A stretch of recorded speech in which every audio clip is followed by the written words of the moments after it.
And we're back once again, only on its last call. Last call of the alcohol, only on the lastcallpodcast.com. And join me here once again.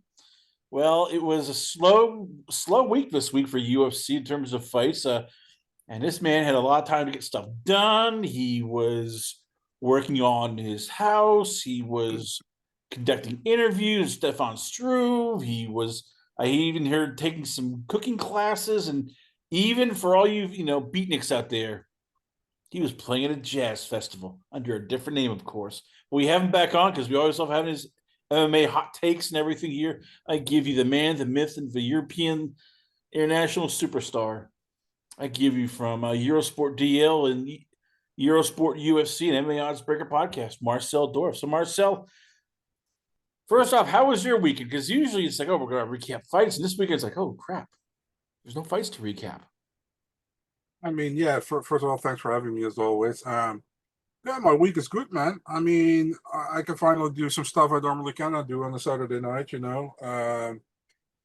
I had like more time yesterday. I didn't mind, to be really honest, dude. I mean, I like to watch other sports as well. So, and there was other MMA as well this weekend, but I did do a little bit of quiet. Was not really like following anything like intensively or whatever. So, yeah, I was doing well, man. I mean, it's good to sometimes have a week off UFC. There's no problem with that. So, yeah.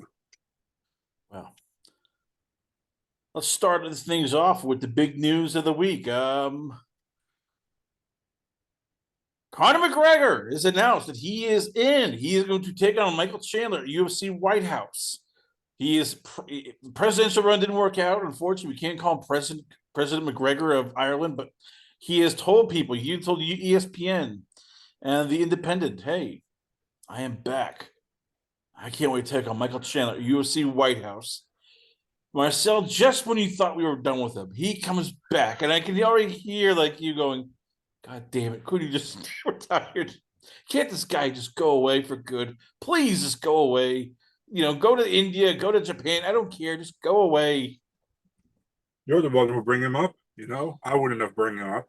I mean, he says everything people want to hear. We hope he comes back. But dude, Dana said he would come back in 2023. Then he came back? No. Then it was 2024. Then he came back? No. Then it was 2025. Then he came back? No. He's irrelevant. He's totally irrelevant right now. And people want to keep him relevant because definitely like a lot of the media just want to have clicks on their articles, so that's why they keep them relevant, because the casual fan still jerks off on every kind of article they see. So I'm completely done with it. If you fight, you get your attention. If you fight again, if you don't fight, and you're just into the news to get the headlines, just fuck off. How do you really feel? Yeah, I don't really give a shit. This dude hasn't fought for a long time. Why does we keep him? Why does we have to keep him relevant? Why? Because the media wants to have clicks on their articles. That's basically it. Listen, the thing is, like, if Conor eats spinach and he shits green, they're probably going to write an article about it. It's just like weird stuff. And the thing is, like, he said so much things already. And then even Dana White dares to say that this guy is fucking reliable. He's like, yeah, I cannot put Jones in the White House, but Conor, man, Conor is really, I trust him. Fuck off, What a bunch of crap. Just give the fighters who are fighting the attention and fuck off with this Conor McGregor and John Jones stuff. And I'm so done with it. Oh, I can tell I hit a nerve here. And look, I get it. Yes, it's trusting Conor McGregor at his own word is risk, reward. Very little reward and a lot of risk. This does say something, though, that you and I have talked about off there. There's not a lot of UFC fighters who casuals go, yeah, I gotta watch that guy. He's big news. He is must see TV. And I get it. The UFC is a more global sport now. You have a lot of fighters from different countries. Some of them really don't speak English. Some of them don't speak any English. And then if you're in the United States, it's like, I have no idea how to relate to you because you don't even speak our language. So, how do you fix that? I mean, I'm putting you in charge. We're firing Dana White. He's going to power slap boxing. Hunter Campbell's going to be your second, your right hand man, Marcel. Yeah. How do you fix the UFC issue, which is they don't have stars? There is no way that the casuals go, we're going to plop our money down. We're going to go to these events. We're going to follow because, hey, this is the next thing. I think the UFC is pretty lazy in making stars. The UFC depends on guys who are already a little bit mouthy. I know how to sell. Look at Sean O'Malley. The UFC is like, oh, he's the next big. Sean O'Malley sold himself the way he sold him.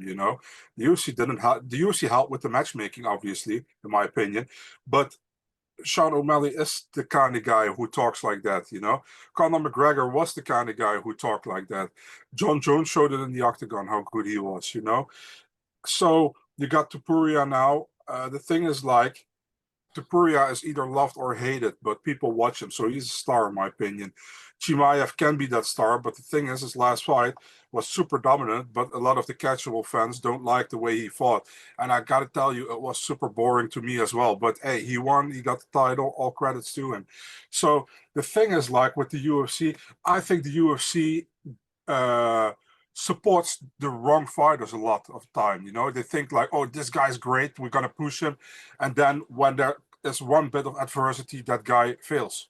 you know so yeah, it's kind of a 50-50 thing. Should the fighter sell themselves a little bit? Yes, but I also think the UFC should help with it, definitely, because it's the promoter. Yeah, right, they know what is the promoter. So I think it feels a little bit of there. But the thing is, they still do it better than other organizations. Like the UFC has like 10 accounts on X or on Instagram for different countries or different part of the world, and they fucking tweet every hour. They fucking tweet every hour. But for example, the PFL doesn't tweet every hour. So, and probably this bigger team at the UFC, I would understand, but so they still do a lot of better marketing, I think, than the other promotions do. But it's still not the way it should be, in my opinion.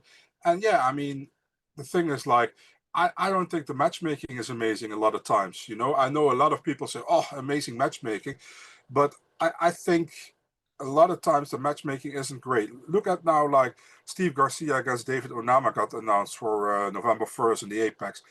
I think it's a great fight. I also think it's great that these guys get the chance in the Apex to show what they're capable of against each other. And those guys are still pretty young, not really, really young, but pretty young. So I like that. But a lot of people are complaining about it because there are basically no names to the casuals. But that's a fun fight. That's a much better fight than some other heavy or some not heavyweight, some other. You see how much I'm in my head with heavyweight. Some other main events we had in the past. So in my opinion, the matchmaking can be better. And also, listen, but Dana White Contender Series, I love to watch it. But sometimes a fighter comes in as a minus 800 favorite. I'm like, why are we even making this fight? We know what's going to happen, but they just want to sign these guys on the 10+10. But yeah, I mean, it's kind of I'm kind of in the middle with it. I think they can do better, but on the other hand, they try to do better. So yeah. Who would you push? Because you keep as I said, the vitriol for Conor was just over the top. I love it. By the way, anytime I can get Marcel drop f bombs, s bombs, I start. It's like a little kid at Christmas. I'm excited. But who would you like? Give me some people that you look and go, they could be stars. You have faith in them. That if the UFC machine got behind them, they would be stars. Casuals would get behind. For example, I give you a woman and a man. Okay, so I give you two. For example, I think Natalia Silva can be a massive star in the UFC. She's super likable. Her way of fighting style is very entertaining. She's super quick. She has a ground game, but her striking is very crisp and fun to watch. Plus, she's a very likable character as well. She comes across very good, I think, and she is somebody who can challenge for a title, and I think she can make waves in the division. So if it comes to women, I would go with her probably. I think she has a lot of star potential. If you look at the man, uh, I mean, listen, you got Joshua Van now, and I think Joshua Van also has star potential. Only he's super young still, and now has to fight the champion. So even if he doesn't win this fight, I think this guy got star potential because he loves to fight. He fights a lot, and he's entertaining. He's not in a boring fight, you know. So these guys you have to check, these guys and girls who are like in entertaining fights.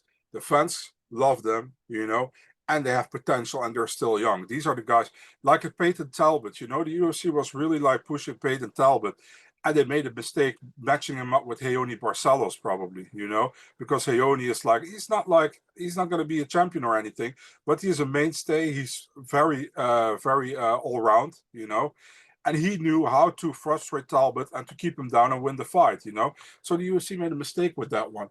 The same with Shara Bullet. They try to hype this guy up. This guy has no ground game, you know. So everybody who has a ground game has a very good chance to win against him. But they match him up with all strikers the whole damn time, you know. So the thing is like, it depends also who you match him up with, but I don't think it's fair when you have somebody who you really like and that guy is one-dimensional. You only match him up with strikers so he can climb in the division. That shouldn't be the thing, you know. But that's what they're doing. But they should go behind guys or girls who are pretty all right, like a Joshua Van, like I said, Natalia Silva. But there are not a lot, you know. But there are still coming guys and girls coming up, I think, who are pretty good. I saw a girl recently in LFA, Aisa Bartolso. She's still undefeated. She's Brazilian. She fought Lani Silva. Lani Silva is known for good striking, and she pretty much outstruck Lani Silva, while Bartolso was like the grappler, and that she submitted her in the second or third round, I think.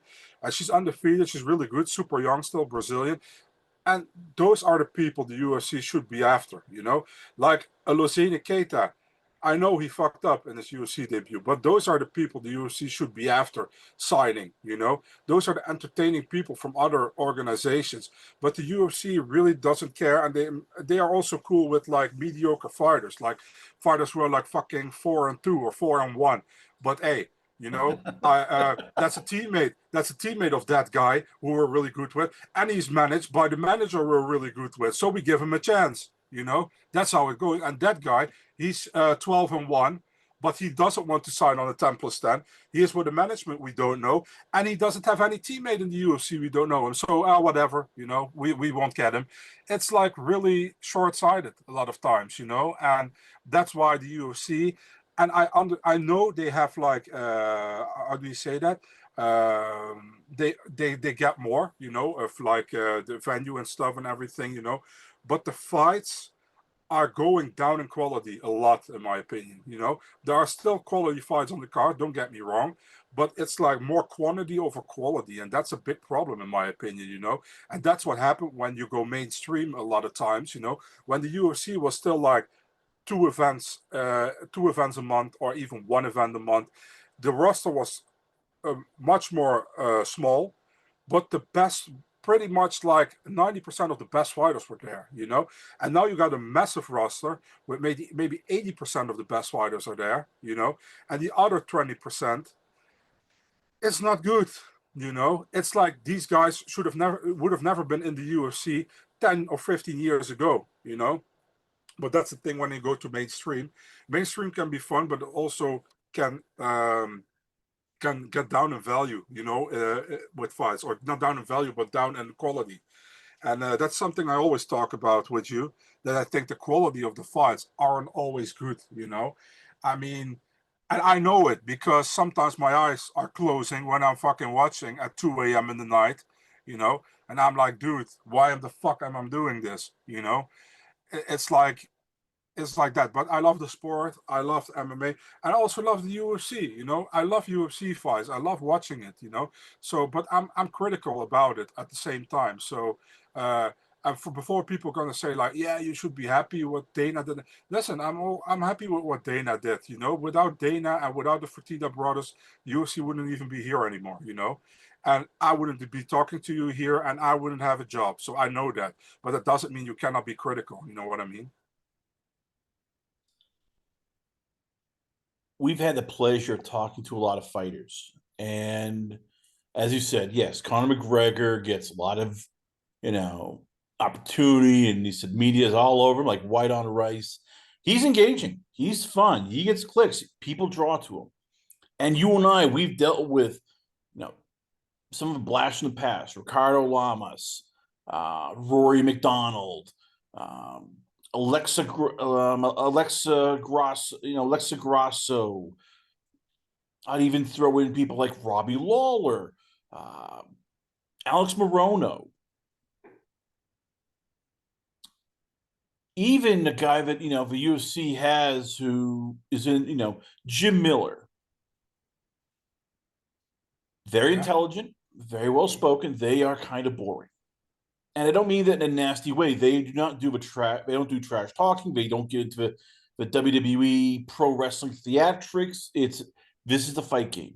And I've talked with guys like Jimmy Rivera, who's now in BK bare knuckle boxing, and with even Jessica Borga, and they all say the same thing. We're not pro wrestlers. This is fighting. This is a purity. This is a sport. How much of that hurts these fighters? That it's like, I get it, and I understand you don't want to embarrass your kids. I get it. You don't want to be, like Conor, be an a-hole.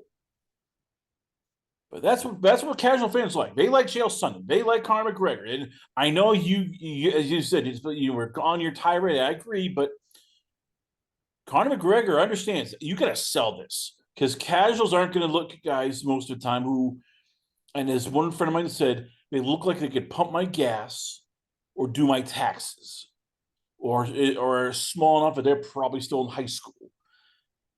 So as I said, if you are managing guys like Joshua Van, if you're managing the Alex Morones, if you're managing even,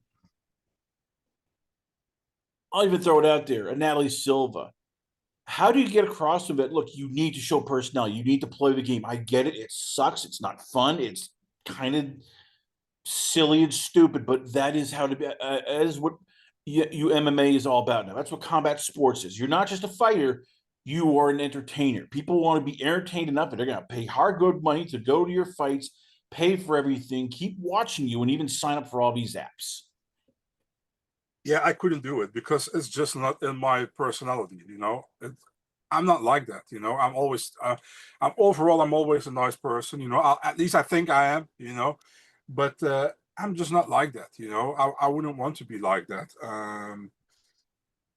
Listen, if I was a fighter, I would be like, I hope I would be good. I don't think I would be right now, but I would hope I'd be good.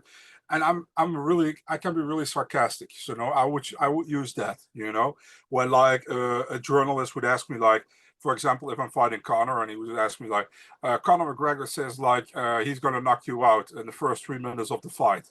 What do you think about that? And I would say like, yeah, that would be a great accomplishment for him if he does that, you know?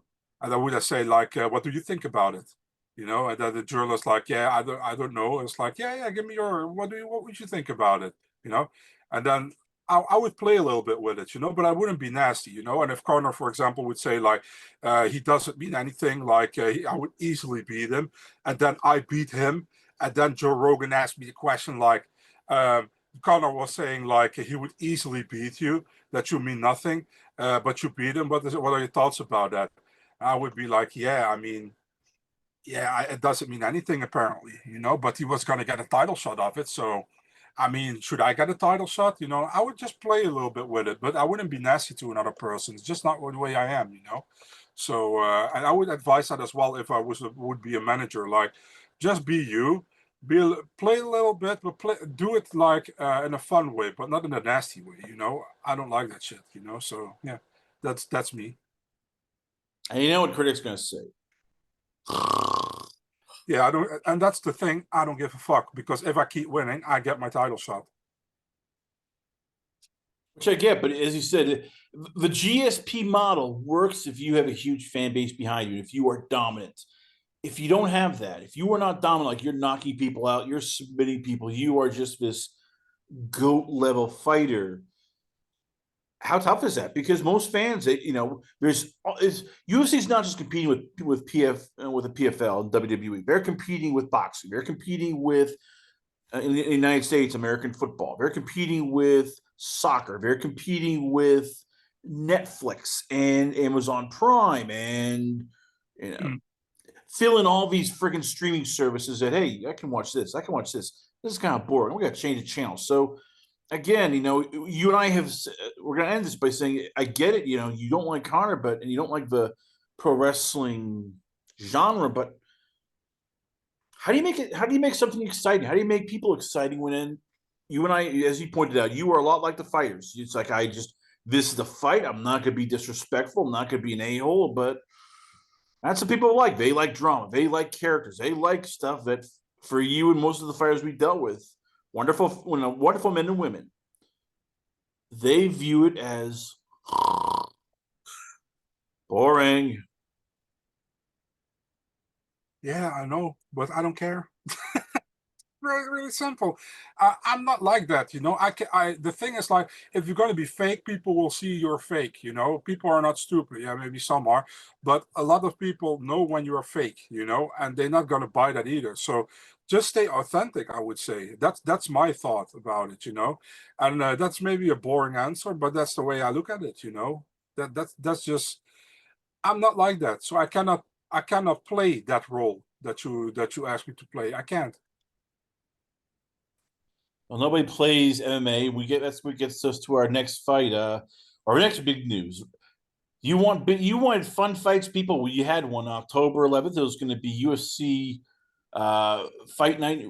Rafael Fiziev versus Charles Oliveira, and unfortunately, Fiziev got injured and had to pull out. You and I have talked about him in the past, how he is a guy you can get behind. He's a fun fighter. He is action packed. He is, never a dull fight. How tough is this for him? Where this was sort of like a chance for him to go, okay, this is going to be my next. This could elevate me. This could take me to the next level. And now it's, one step up. He takes another step back. Yeah, I mean, fucking sucks, you know, for both, to be honest, you know. For Fiziev, he had a big chance, and he doesn't have that fight now anymore. And for Oliveira, it sucks because he's going to fight for his own audience, for his own crowd, and he's pretty much a ticket seller for that crowd in Rio. So they need to give him a new opponent. They cannot pull him off the event, and that's going to be difficult because not many guys are available, I think. So. Yeah, it sucks, man. I mean, that was a fun fight. I was looking forward to it. One of the better main events, I think, in the coming months. And it sucks that it's out, but we'll see, man. Maybe I hope the UFC can get a good replacement, but I doubt it will be a high level replacement since there are not many possibilities. I think right now, but let's hope, man. Let's hope. It was a fun fight. Let's hope they find somebody for Oliveira that he can still be fighting for his home crowd. You know. So before we get to the fight itself, let's talk about Fiziev. Mm. Is this for him like sort of? And he's young, but he's not. I mean, he's 32 years old. He's been doing a sport for a while. He has 47 fights, so the wear and tear. In kickboxing. Then he has 17 MMA fights, and he's done Muay Thai. His career. How Yeah, much of this is for all of us wear and tear?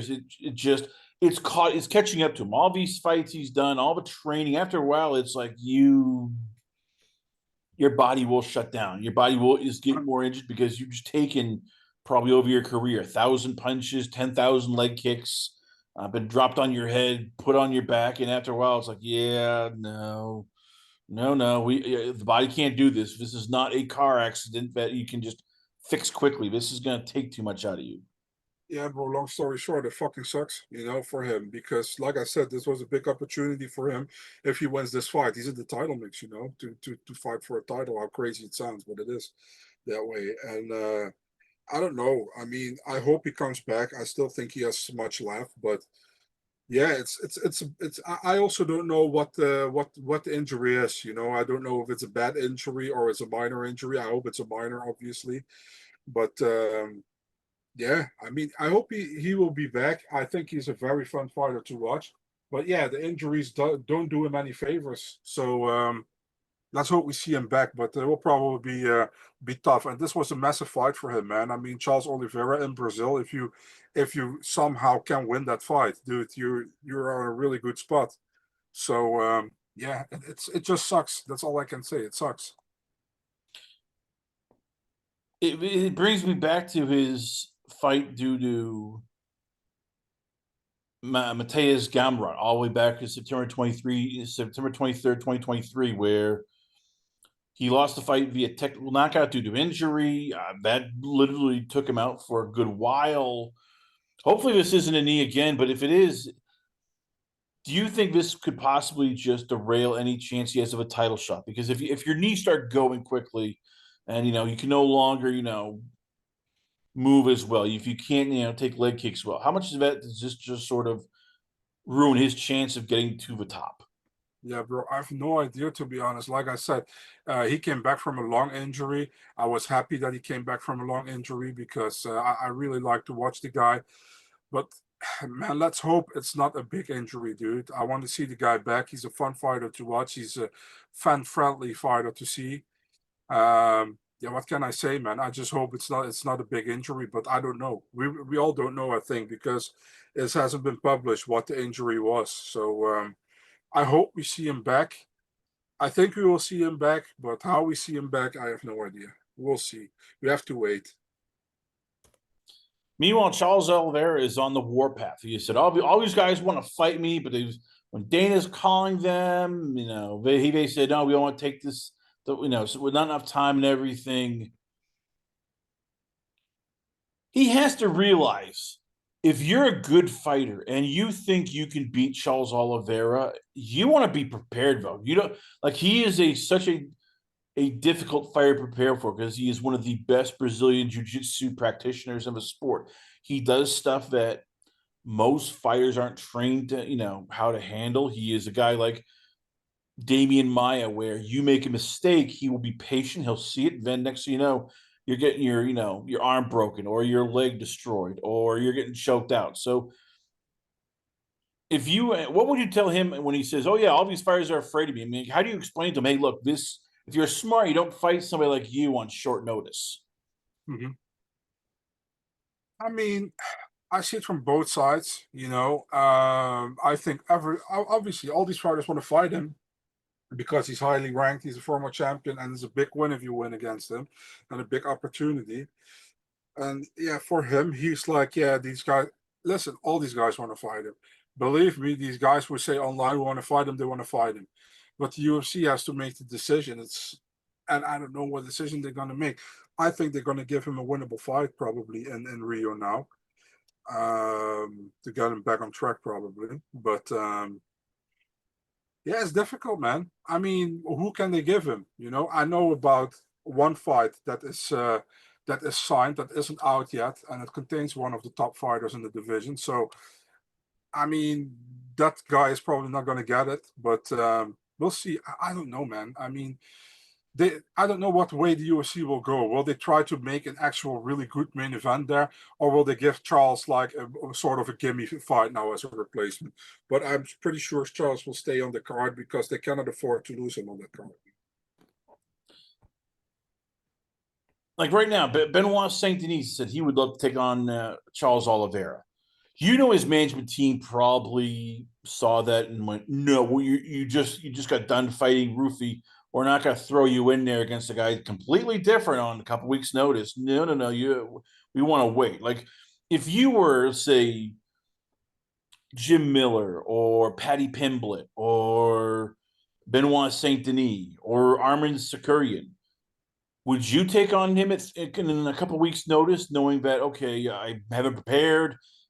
This is a whole different style. I'm in title eliminator contention. And, oh, by the way, I'm going to his backyard.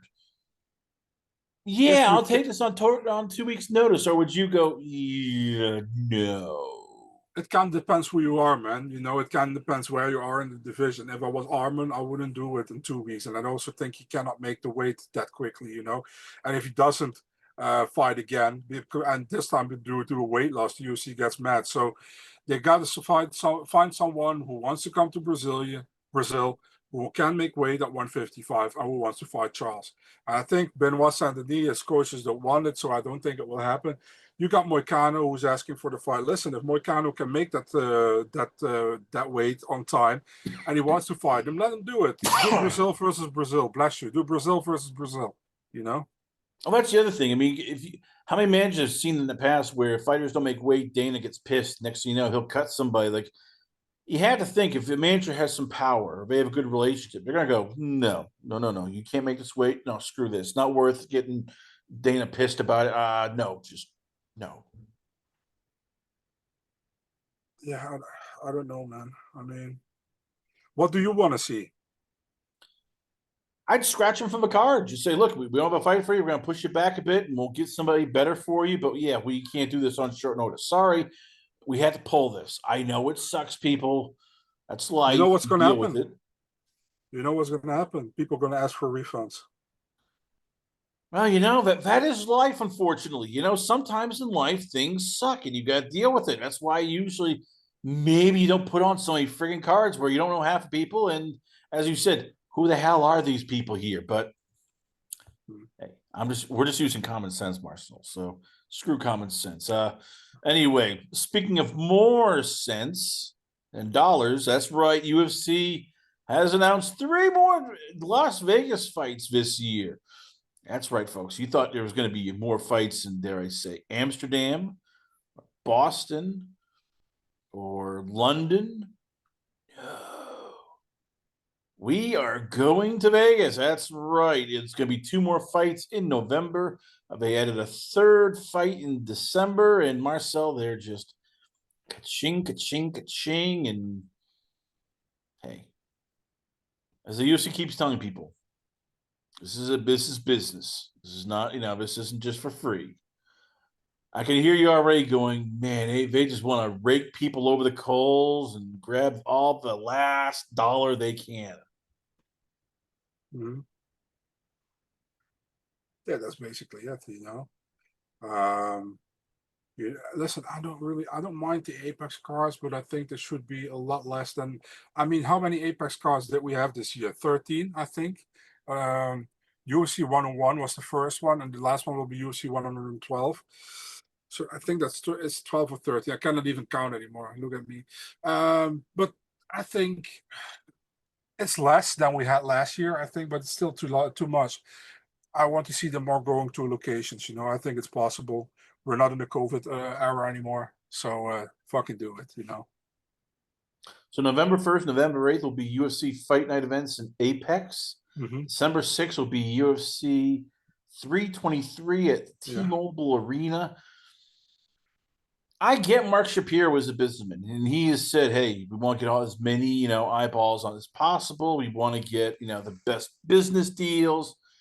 That's what he means, just hey, Marcel, somebody's gonna come over there, they're gonna grab you by the ankles, gonna shake you, and get that last dollar. Oh, you're holding out 50 cents. No, no, no, no. We want those 2 quarters also. Like, is this gonna help a sport long term? I mean, if you're trying to build the UFC, if you're trying to get more people interested, if you're trying to get more, eyeballs on a product that already feels like, well, there's a lot of, you got to go to these rich events, you got to go to places where you really can't go. Going forward, does the UFC have to start changing this and go, look, less Vegas fights, less Azerbaijan fights? Let's make it in places where there's larger crowds, more people can go to, and we can actually get normal people in there rather than just the elite people want to pay those high ticket prices. Better cards, less cards, more locations. Do that, I still think it's a lot of oversaturating with the UFC with the amount of cards they do. Yeah, we had an off week right now, but we should have an off week way more than we have. Why not? Listen, I'm in between, when it's after December 13th, we have a month without UFC fights. So I think they should maybe do sometimes you can do 2 weeks off, maybe 1 week. I would do 1 week personally. I understand with the holidays at the end of the year, you want to do more weeks. That's okay, but in between the year, sometimes we have a week off because they have whatever holiday it is. You guys have Thanksgiving, for example. You have that week off as well. So I understand that, but also during the summer, man, I love to have in July somewhere, sometimes a week off or something, or maybe 2 weeks off. But they don't do that, and I think the quality of the fights will go up if they do less cards on more locations, and they can just hype things up more than they do now. Now it's going from the other week to that week to the next week. Oh, we're having that week. Oh, we have another Vegas card. Oh, we have another Vegas card. Oh, we have another Vegas card. Oh, hey, we have another Vegas card. It's just like a lot of the same thing, and you keep going with that. At a certain moment, it's just not fun anymore. I still watch everything, that, but that's how I feel. They can do better, man. They definitely can do better, but it's just like it's easy for them to do in the Apex. Well, we're gonna end this. We're gonna come into the home segment. So let's focus on the big main event fight this weekend. It's gonna be UFC Fight Night, Ulberg versus Reyes, all the way from down under. And I'll start with the challenger. It's a guy who, at one point, when he first debuted, I'm guessing even you went, "Oh my god, this guy sucks. He's terrible. Why do we have him here? Why is this? Oh, he's going to be very quickly done." Carlos Ulberg, got knocked out in his debut, and since then has gone on the warpath. He has won not 3, not 4, not 5, but 8 straight fights, including his last win over Jan Blachowicz this past March. He's in line. If he wins this, does he finally get his title shot? I mean, beating the former champion, beating Dominic Reyes, who was at one point the #1 contender. I mean, if he gets a big win, is Black Jag the #1 contender for the UFC light heavyweight championship?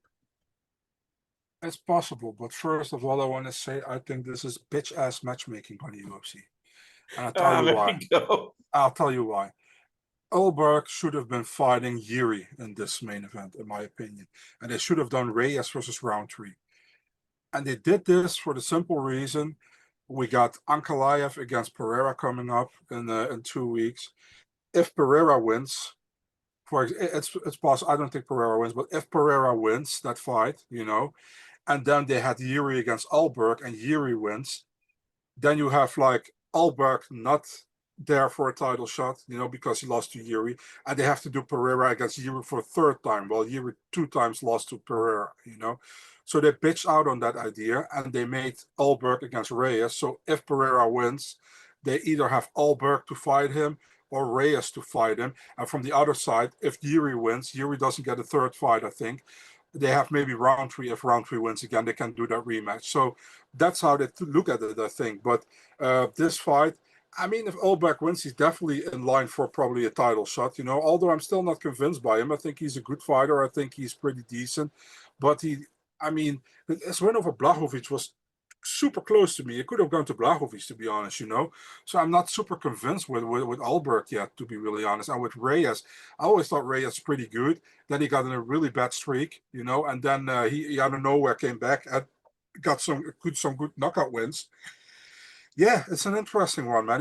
The thing is, Reyes can knock out Ulberg. He has the power, At the same time, Ulberg can also starch him or can win a 5-round fight against him, I think. So it's an interesting fight. The winner of this one will be close to a title shot. I think Ulberg will be closer with a win than Reyes will be if he wins. But the UFC just kept open 2 fights with Yuri and Roundtree as well on that other card. But I still think it's bitch-ass matchmaking. They should have done Ulberg against Yuri. And if Ulberg beat Yuri, he would have been 1,000% the next title contender, in my opinion. But Ulberg beating Reyes, he's there, but it's not a 100%, 1,000% sure that he gets not that next title fight. Sorry that I'm stuttering. Yeah. Hold on, I got a text from Dana White. Let's see here. Tell Marcel he's an idiot. That gluten-free is not a American option, and yes, this is called smart matchmaking. That's what Dana just texted me here. Smart matchmaking. No, this is a gluten-free matchmaking. That's what it is. Smart. You're giving options. I know. No, it's bitch ass matchmaking. It's like, oh, we don't trust Ulberg 100% if he's gonna win, so we're not giving him Yuri because he might lose against him, and we lose a contender here, dude. If he cannot beat Yuri, he's not a contender. So it's bitch ass matchmaking, nothing less. I think you're just worried that the nuclear option is now in effect. That Reyes defeats Ulberg, that Khalil Roundtree defeats Yuri Prochka. Alex Pereira wins the title, and we get Pereira versus Roundtree 2. The guy gets another title shot. I get it, Marcel. You're worried about it. It's like, oh crap, this could happen. Don't UFC, don't do it. Don't you goddamn dare do it. I get it now. That's why you hate this matchmaking. I just think they should give Ulberg somebody who he really can do well against, you know. So or who can show how good he is. But that's not this one, man. I think Reyes is great. He did well, but he hasn't been like a title contender or anything in a long time. You know, it's been some time. So yeah, that's my thoughts on it. You know, and I'm just honest. You know, I'm always honest to you. You know, and that's how I think about it. You know. All right, so this is what I want an honest answer about. Yeah. How did Ulberg get so good? Because when we first saw him in the UFC, he got knocked the hell out by Kennedy Nzechukwu, which Nzechukwu, and we were thinking, oh crap, this guy's terrible. Used to this guy, and since then he's beaten. Started off with guys like Taflon, Nzechukwu, Eor Pashera, Da Won Jun, and then Alonzo Menefield, Volkan Oldemir, and then Jan Blachowicz. So how did he get, from a guy who was getting starched by a fringe UFC fighter to beating the former UFC heavyweight champion of the world, to title contenders, and looking like $1 million?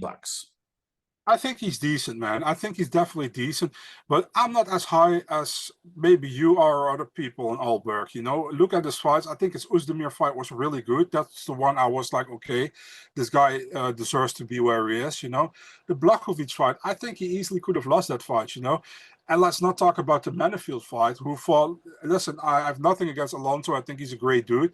What the hell was he doing, dude? He ran at him as a crazy guy, and he got knocked out in 10 seconds. You know. So for me, it's like I always look at quality of opponents. The quality opponents he beat is, in my opinion, Ozdemir and Blachowicz. And the Blachowicz one has an asterisk for me because I don't think it was that clear that he beat him, you know. So that's why I wanted to see him against a guy like Yuri, you know, because Reyes back like a couple of years ago was a contender. Right now, Reyes is coming back from a really bad streak, you know, and he is somewhere around to Ozdemir Krylov kind of thing. Krylov lost to him, by the way, recently, but he's there. He's not in the top. He's not on the top with the Yuri, with the Magomeds, with the Alex Pereiras of the world. You know, I don't want to say the Khalils, but you know what I mean. That's why I'm not as convinced as a lot of people are in Ulberg, you know. And that's why I tell you, like, I wanted to see Ulberg against a fucking Yuri Prohaska, you know. If he would have beat Yuri Prohaska, I would have shut the fuck up and I would say, give the guy his title fight. He deserves it. If he fights Reyes now and he beats him by decision, by close decision, then I'm probably still thinking the same about him, you know. He's a good fighter. He's pretty all around. He's decent, but I don't see any championship material in him. I'm just being honest. Do you see championship material in Dominic Reyes then? Because at one point he was the guy who knocked out Chris Weidman, beat Volkan Ozdemir, Owen St. Preux, Jared, knocked out Jared Cannonier. Yes, he lost to Prochka, Blachowicz, John Jones, and Brian Spann, but he's come back his last 3 fights, knocking out Dustin Jacoby in the first round, knocking out Anthony Smith in the second round. Beautiful one-punch knockout over Nikita Krylov first round. Like in a light heavyweight division, which sometimes could be a bit wonky. Yeah. Is Dominic Reyes the guy you go, this guy might be the next UFC light heavyweight champion in 2026? No, I don't see that, man. The only guys with championship material potential in 2025 to 2026 at light heavyweight are Ankalaev, Pereira, Prohaska. These guys are, in my opinion, the best guys in the division, you know. And Ulberg can come there, but he needs a bigger opponent to fight. You know, Reyes is great, was great, you know. Is on his run back, but I don't know how good Reyes is right now. You know, that's a problem here. You know, so I don't know. And for Reyes, I think he definitely was on top. He had a massive dip in the UFC. He's climbing out of it right now. He does pretty well. But I don't know, man. Listen, if Reyes starches Ulberg, I might be like, okay, maybe he's completely back. And I hope he does for Reyes, you know. I hope for Reyes he does, because I think he's great if he is a contender. But I don't know if he still is, man. I have no idea. I only think Magomed, Yuri, and Alex are like the top guys in the division, in my opinion. We're gonna recap the final card here, the rest of the cards. So I'll be honest to you, people, to everybody who's going to be a Rack Arena in Western Australia. Dana White's not coming to this card. This is a card for him. It's like he's looking, going, no, I'm not flying all the way to friggin' Australia. No, screw that. I need to go. I have some boxing up plans, some power slap. But me and Marcel are going to be, there in spirit. We're going to be previewing this card. It's a lot of big guys. It is. We talked about the main event. Co-main event: Jack Jenkins versus Ramon Taveras. You got Jimmy Crute versus Ivan Urslan at 205. You got Jake Matthews versus Neil Magny at 170. And you got Tom Nolan versus Charlie Campbell at 155. And rounding out the main card is a heavyweight fight between Justin Tafa and Louis Sutherland.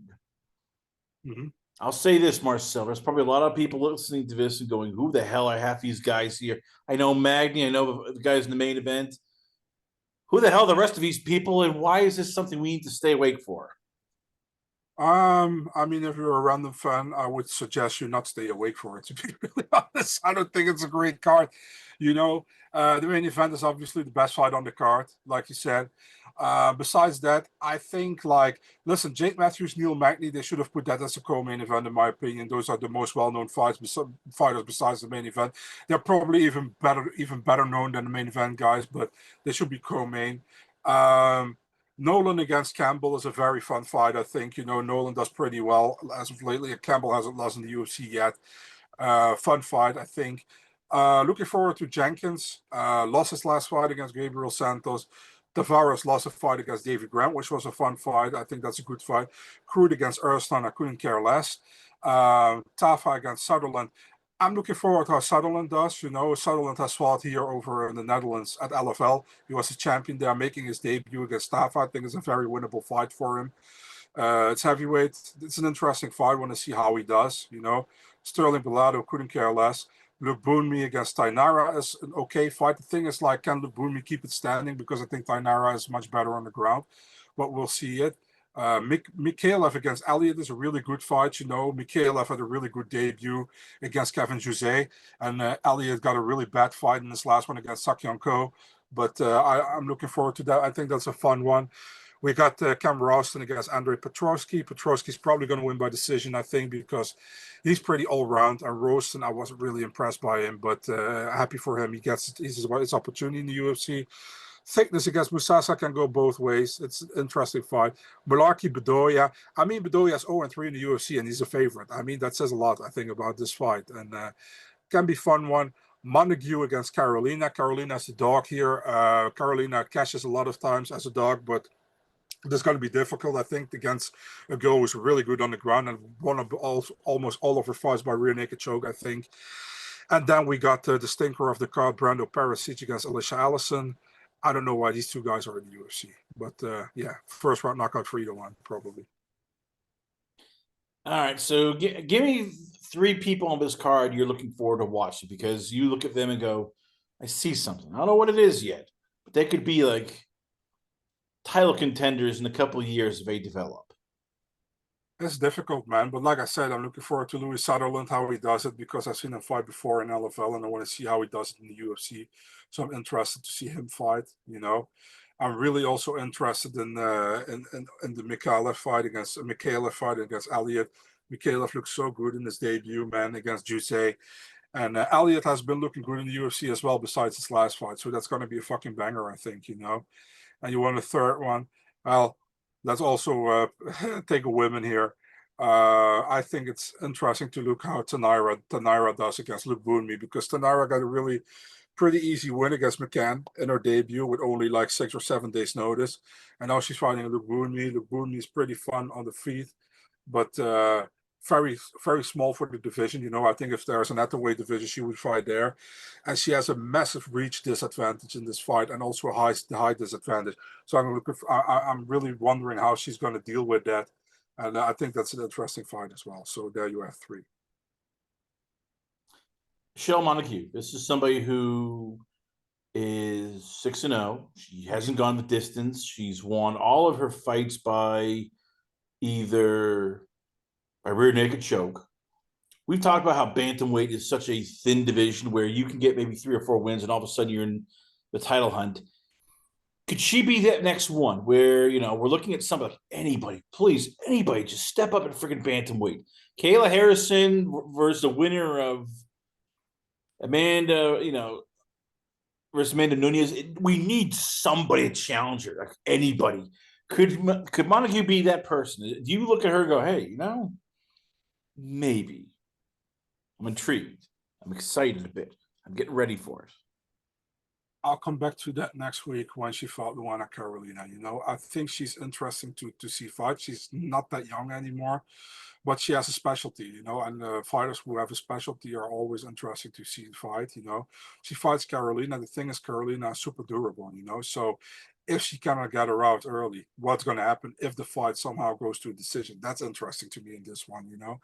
I took Montague, because I think she can win against Carolina, because I feel like Carolina's okay, but she's not like, I don't see her going any close to the top 10. I know she's number 15 at flyweight for some reason, while this fight is at 135. But yeah, it's interesting. Like I said, I need to see a fight in the UFC first for Montague. I know she's pretty good. I know she finished all her fights, but I need to see her fight in the UFC, because we've seen it before with highly touted talents or guys or girls who are getting signed to the UFC and then completely struggle in their first UFC fight and even lose. We've seen it often. I hope for Michelle it doesn't happen to her, but we'll need to see. But I have faith that she's going to do well against Luana Carolina. And after that fight, we can talk and maybe fast track her a little bit if possible, because 135 is a really shallow division in my opinion. Finally, I want to take umbrage with you. God damn it. You know what? That heavyweight fight's going to be fun. I mean, think of it. We got Alicia Ellison, a.k.a. the Snack Panther, versus Brandon Paraket, who is the Balkan Bear. I mean, it just screams fun. They're heavyweights, Marcel. Big, meaty men with ham hocks just going at it and trading big shots. I get it. You love your flyweights and your bantamweights and the constant, switches and takedowns and reversals and just flying all over the place. But tell me, this should be like the fight where they should have elevated, because it's 2 big men who are going to knock each other out. This is what casuals want. Big guys versus big guy violence. Bro, have you seen these 3? Did you see footage of these 2 guys? It's like, it's just not good. It's really low level. And listen, I hope for both guys to have a great career in the UFC. Don't get me wrong, but this fight was supposed to be on the Contender Series, and that is where this fight should be as well. Not on the actual UFC card. But I think maybe Perisic didn't get a visa in time or something, and they were like, you know what, fuck it. He's from City Kickboxing anyway, so he can go along with his teammates on that card. They put Alicia Ellison on that one against him. Alicia's I think Chase Hooper's teammate. So it's just, this is the thing what I always tell you, man. It's like quantity over quality. I want to see quality fights. And listen, maybe I'm wrong. Maybe this is an amazing fight. We'll see. We come back to it next week. No problem, But right now, when I see these guys and I've seen footage of these guys, I don't think they're UFC material. But maybe I'm wrong, and I'll apologize if I'm wrong. One of these days, Marcel, 2 things are going to happen. One, you're going to have a deep fried Twinkie and like it. I know you're into this gluten-free, soy stuff, and you think America's all junk food. You love it. You'll get on. You'll just renounce your gluten-free ways. And second, it's gonna be an all UFC heavyweight card, and you're gonna like it because you'll realize what casuals like: just senseless violence, fun fights. Forget about the rankings. Forget about grappling. That's overrated. Fun fights sell. But one of these days, I know it's right now. Too soon. You're like, no. You're like that beatnik. You're gonna fight against everything I'm suggesting. Bro, I'm telling you, Marcel, one day you will see the light. you really think I'm like fucking gluten-free, vegan, fucking bro, I'm fuck woke. I don't give a shit about woke, you know? They can suck That's it. not even woke. I'm But just saying you like purity. yeah, but I mean, who likes? Why would I like gluten free, man? Fuck gluten free. You're nuts. But yeah, man, I'm just honest. You know, I'm just honest and staying with the way I think. Um, yeah, that's it. You know, I can enjoy heavyweight fights, but it has to be good. You know, and the problem is a lot of quality heavyweight fights aren't good. You know, so that's why I overall don't really like it. But if it's good, I give him credit. You know, last time it was at Antidalia. I give Antidalia credit against Steve Ray. He looked great and looked fast. He looked really good for a heavyweight. I gave him credit, but I only give credit when credit's due. You know. But we always love having him on because he's not afraid to pull any punches, drop some f bombs, and tell the truth in his eyes. It's debatable in mine, but hey, that's why I love him here. I give you once again, ladies and gentlemen, one of the best premier MMA analysts, insiders in the business. I give you from Eurosport DL, Eurosport UFC, and MMA Oddsbreaker podcast. I give you Marcel Dorff. So, Marcel, where can fans check you out at? Where is the Twitter, the X, the podcast channel? And once again, congratulations on the Stefan Struve interview. As I know, that was a big thing for you guys, and I know you had a ton of fun talking MMA shop with him. Yeah, thanks for having me. Yeah, thanks for having me first. And yeah, thank you, man. I mean, people can still watch that interview back if they want on the MMA Oddsbreaker channel on the live section. You can watch it back if you want. Big Marcel 24 on Instagram and on X or Twitter. Small Marcel 24 on OnlyFans. No, I'm just kidding. Eurosport.nl mixed martial arts section. We have like I have like another podcast coming up on Mondays week or monthly, but it's a Dutch podcast. It's with Dennis and with Gilbert Eiffel again, which I did before as well. So that one is coming back, which is really cool. Looking forward to it. Tomorrow is the first one. Yeah, and yeah, thanks for having me again as always, man. It's always fun to talk with you about MMA, to go back and forth and talk a little shit back and forth. I always love it. So yeah, man, thanks for having me, and man, have a great day, have a great rest of your weekend, and thank you, man. Pleasure's all mine. Once again, ladies and gentlemen, Marcel Dorff. Once again, you can check him out. He's all over the place. MMA Oddsbreaker, Eurosport DL, Tapology, one of the best in the business. We come back, but we got a lot more going on. Only on its last call. Last call of the alcohol, only on the last call podcast.com.